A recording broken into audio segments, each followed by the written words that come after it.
Hola, buen dia.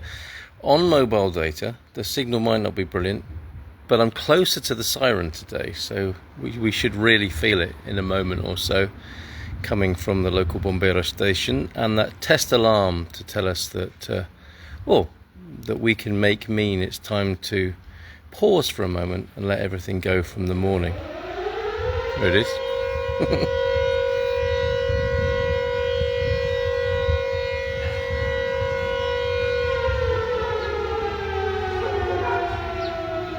Dogs are barking, birds are singing, humans. I wonder what people make of that. It's just part of the. If you're not used to it, it's terrifying, and if you're used to it, you think, oh, it must be midday, or just after here in San Martino de Porto. It happens after the church bells, and if you've not seen this before, what I've made it mean, or what I've taken it as a prompt to fall still and to let go of what's gone before, and to take or be aware of peace, joy, stillness, easiness that we might take with us into the next segment of our day, having paused. And I think it makes a difference. It's a simple thing, but I in my own experience, know that it can have make a very profound difference to what comes after.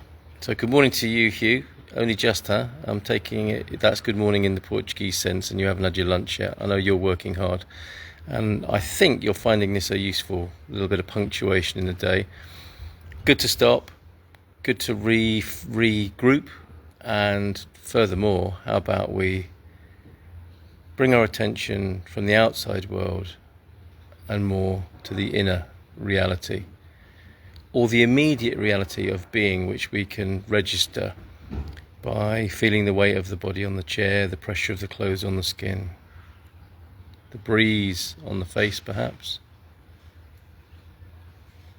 and a different level or a different sense of awareness. We perhaps have been using our focus and attention to get things done in the world.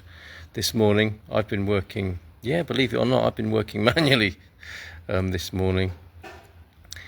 Bit of gardening, and there's nothing like a bougainvillea thorn to bring you into the present moment, but there are easier ways, and this is one of them. To just pause, to bring your awareness away from the work that you've been doing this morning, the thoughts you've been having about the work you've been doing this morning, the worries that you might have, just for a moment. I'm sure those worries will still be there, or can be. You can pick them up and run with them again after. Or maybe not. Maybe this little pause will give you a different access to what seemed insurmountable, or just wouldn't go away through the constant thinking about it, and not bringing in a pause, an interruption to the train of thought, the juggernaut of thought as we experience it sometimes. So keep in this place if you can, of easiness just in the body. Where are your shoulders? Are they up around here? Maybe you can let them go. What's going on in your belly? Have the thoughts and concerns about worldly life knotted your belly up? Can you breathe that out maybe now? And just let it go. If not for good, then at least for a few minutes, and give your belly, give your solar plexus, give your guts a rest from perhaps being tightly clenched. No muscles can withstand that constantly, can they? And the acids that produces, as I understand it, and as I've experienced for myself, it's very tiring to be constantly coiled and constantly thinking or constantly worrying. And this is our little bit of relief from that, which you don't have to wait until midday each day to experience. You can do this any time between activities, of course. And I'd be very interested to hear from anyone who is doing that, who's pausing between other activities and not just doing this session. And I don't know if whilst I'm talking you're continuing to feel the weight of the body on the chair, the breath coming in and out of the nose or mouth, and being aware of that blessing of being alive, courtesy of thanks to the breath given to us by the creator, whatever you believe that to be. And let's not get conceptual or start thinking about that. It's enough to be grateful, is it not, for that very facility, and that we can be here, be alive, be sat still, be enjoying the sunshine if you're lucky enough to have that, which I am. Beautiful blue sky. I'm surrounded by flowers and birds, and I feel very grateful, which is not a thought I might have necessarily had in the busy hurly-burly trying to get things done. Tends to eclipse that, doesn't it? The hurly-burly tends to eclipse what gratitude and goodness we can tangibly and really feel in our lives, which we tend to put in the pending tray of the day, don't we? Why would we do that? Don't think about that now. Maybe that's just something to ponder on Sunday when we have a slightly longer session. Why, when we have this ability to enjoy the goodness of being alive, why do some of us do that so infrequently when we can do it? And one of our regular hecklers here, tuned but unstable, made I don't know it verbatim, but made a comment about, why are we doing this when it should just be an innate thing? I agree, tuned but unstable, but evidently reveling in the pure joy of being alive is not a hobby for most human beings for some reason. There's something about these times, isn't there? And I call them a dark age, in which we're bombarded with reasons to think, worry and be anxious. And then we're surprised about epidemic levels of mental health problems and anxiety and depression, when we're constantly inviting our children to think and worry about things. Anyway, hey Simon, good to see you.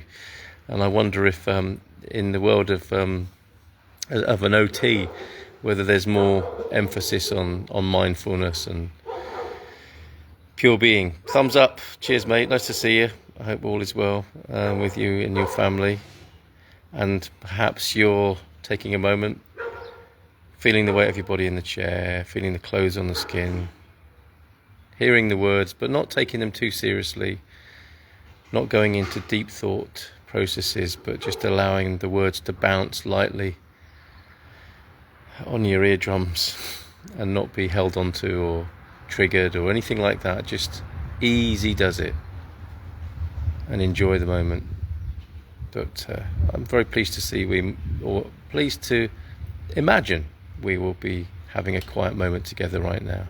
I don't know that for sure. I only know that that's what I'm experiencing, and I thank you for being here and being part of that. So, how about that? Perhaps embrace that awareness. Maybe, I don't really know how to put this. I'm minded, literally, to use words like take this sense of easiness into your day. And the problem with taking it or trying to hold on to it is that very attachment and lust for peace is counterproductive to the very thing that we are hoping to hold on to. So see if you can walk that tightrope. See if you can live that Schrodinger's sense of being in the world. And let's face it, it can be very difficult and horrific even to be in the world of human beings. And it can be so delightful and beautiful to be aware of the infinite and the eternal and beauty and truth and all those wonderful eternal values that human beings have sought to be with, surround themselves with through as we can perhaps make out from history. These are ever-present notions, myths, ideals that us humans have, and let's see what we can do to bring the ideals of truth, beauty, peace, joy and love into the everyday.